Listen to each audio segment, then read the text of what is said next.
ይህ ቀን ሊደገም ነው። ጽናትና ኪራ ሊሞሸሩ ነው። እልልልልልልልል ብላችሁ አሽቃብጡ። የጽናትና የኪራ ወዳጆች ጽናትና ኪራ ሊጋቡ ነው። ሽማግሌ ሊላክ ነው። ይህ ቀን ሊደገም ነው። ሊቀወጥ ነው ትላላችሁ ማለት ነው። ኦ ማይ ጋድ ማለት ነው። ይህ ቀን ሊደገም ስለሆነ እንደኔ ደስ ያለው ሰው ማን ነው? የታላችሁ? የጽናት አባት እንግዲህ ሳልሞት አለሜን አሳይኝ ባሉት መሰረት ኪራም ለናሆማ ደውሎ እንደዚህ እየተባለ ነው ሳላስብበት እንዴት ምናምን ብሏል። ጽናትም ሳትቀደም ቶሎ ብለህ እድልህን ተጠቀምበት፣ ያለዛም ደግሞ ብዙ ተቀናቃኝ አለህና እኔ መርጬ ይሄዳለሁ ብለዋለች። እሱም እንግዲህ ሽማግሌ ሊልክ ነው። ኦ ማይ ጋድ በጣም ነው ደስ የሚለው። ሰኒ አሁንም አልተፈታችም። ድርቅ ግግም አልና ገርም ብላለች። ይሄ ነገር ደግሞ እሷን ህይወቷን አደጋ ላይ እያደረገው ነው። ራኬብ እህቷም እህቴን ካላመጣችሁ እያለች ከፖሊሶች ጋርም ድብድብ ጀምራለች። ኦ ማይ ጋድ ትላላችሁ ማለት ነው ከአማርኛ ወደ እንግሊዘኛ ስትገቡ። ሰላም ውድ የተከበራችሁ የቻናሌ ተከታታዮች እንዴት ናችሁ? ከኔ ጋር ሁሉ ሰላም ነው። ሰላማችሁ ይብዛልኝ ባላችሁበት ውድ ቤተሰቦቼ። ለቻናሌ አዲስ ከሆናችሁ ሰብስክራይብ አድርጋችሁ ቤተሰቡኑ፣ ነባሮች እንኳን በሰላም መጣችሁ ብያለሁ። ለዚህ ቻናል አዲስ ከሆናችሁ ሰብስክራይብ፣ ላይክ፣ ሼር ማድረግ እንዳትረሱ። በተለይ ሰብስክራይብ አድርጋችሁ የደውል ምልክቱን በማብራት ተባበሩን ማለት ነው። አዳዲስ የምለቀው ቪዲዮ ይደርሳችኋል። እኔ እንግዲህ የመዳም ቅመም እንደዚህ ሽክ ብዬ ፏፈሽ ብዬ እንግዲህ በቪዲዮ መጥቼላችኋለሁ።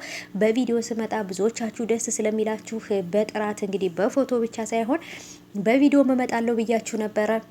አሁንም የጽናት ድራማና የአደይ ድራማ ካለቀ በኋላ በራሴ ስራ በራሴ በቪዲዮ የተሻለ ነገር ይዤላችሁ እመጣለሁ ብዬ አስባለሁ። እናንተም እንደምትወዱትና እንደምታበረታቱኝ እንደምትደግፉኝ አልጠራጠርም። ስለዚህ ውዶቼ እስከዛው ድረስ ድራማው እስከሚያልቅ ድረስ በድራማው ነው የምመጣው። እስከዛም ደግሞ በቪዲዮ እየመጣሁኝ እሰራላችኋለሁ። ልመዱት፣ ይህንን ፊት ልመዱት። ብዙ ጊዜ ታዩታላችሁ ማለት ነው። ሰምታችኋል። እና ስለዚህ የምትወዱኝም የማትወዱኝም እንኳን በሰላም ወደ ቻናል የመጣችሁ የምወዳችሁ የማከብራችሁ የአገሬ ልጆች፣ ዛሬ ወደ ጽናት ድራማ ስገባላችሁ ወሬ ያበዛውባችሁ በጣም ትልቅ ይቅርታ ላለሁኝ። እና ውዶቼ ጽናትና ኪራ ሊጋቡ ነው ትላላችሁ ማለት ነው ስታሽቃበጡ። መቼም እኔ ስራዬ ማሽቃበጥ አይደለ። እና እንግዲህ ውዶቼ ጽናት ሽማግሌ ላክና አግባኝ ብለዋለች። እሱም ደግሞ ሳላስብበት እያለ ነበረ። ሳላስብበት የሚባል ነገር የለም፣ ተቀናቃኝ ብዙ አለ። ስለዚህ ብላ እድልህን ተጠቀምበት ብለዋለች። እሷም ትክክለኛ ተቀናቃኝ ስላለባት ስለዚህ አባቷን ለማስደሰት ስትል አንዱን ልታገባ ትችላለች። ስለዚህ ኪራ እድልህን ተጠቀምበትና ሽማግሌ ልክህ። እንደውም አሁን በዚች ነገር ነው ኪራ እድሉን መጠቀም ያለበት።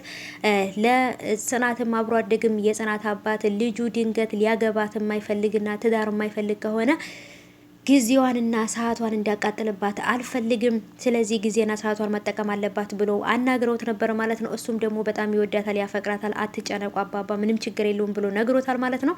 ይሄ ነገር ደግሞ ደስ የሚያሰኝ ነው። በተለይ ለኛ እልልልልልልል ብለን እነሱን ለመዳር በጣም ደስ ብሎናል። በደስታ ነው እየጠበቅናቸው ያለ ነው። ያ ቀን መቼ ነው የሚመጣው እያልኩ በደስታ እየጠበቅኩ ነው ማለት ነው። ስለዚህ ይሄ ቀን ይመጣል፣ የሚጋቡበት ቀን በቃ እልልልል የምንልበት ቀን ይመጣል ብዬ ተስፋ አደርጋለሁ። ያ ቀን በጉጉት ነው የምጠብቀው ትላላችሁ ማለት ነው። እና ውዶቼ ሰኒም እንግዲህ ድርቅ ብላ ግግም ብላ ከኔ 5 ሳንቲም አታገኙም፣ ወርቅም ሆነ ፋይልም ሆነ ምንም ነገር አታገኝም፣ የፈለከው ነገር አድርገኝ ብላ እንግዲህ ከልጁ ጋር ግብ ገጥማለች። የናሆምም እናት እዚህ ጋር እንዴት እንደዚህ ጽዮን ትናገራታላችሁ እያለች ነው። ናሆማም ደግሞ ወይ ከናቱ ወይ ከሚስቱ ከማንኞቹ መሆን እንዳለበት በጣም ነው ግራ የተጋባው። ግን ደግሞ ከምንም በላይ ሚስቱንና ልጁን ነው ይመርጣል ብዬ የማስበው። ጽናትም ማን ነው ምሩዬም እንግዲህ ሆዷ እየገፋ ነው፣ ልትወልድ ነው፣ ሰምታችኋል ማለት ነው። እና እንግዲህ በተለይ በጽናትና በኪራ ሊጋቡ ስለሆነ ሽማግሌ ሊልክ ስለሆነ ደስ ያላችሁ ይሄን ቪዲዮ ላይክ በማድረግ አሳውቁኝ። በቪዲዮ መምጣቴ ከተመቻችሁም አሳውቁኝ።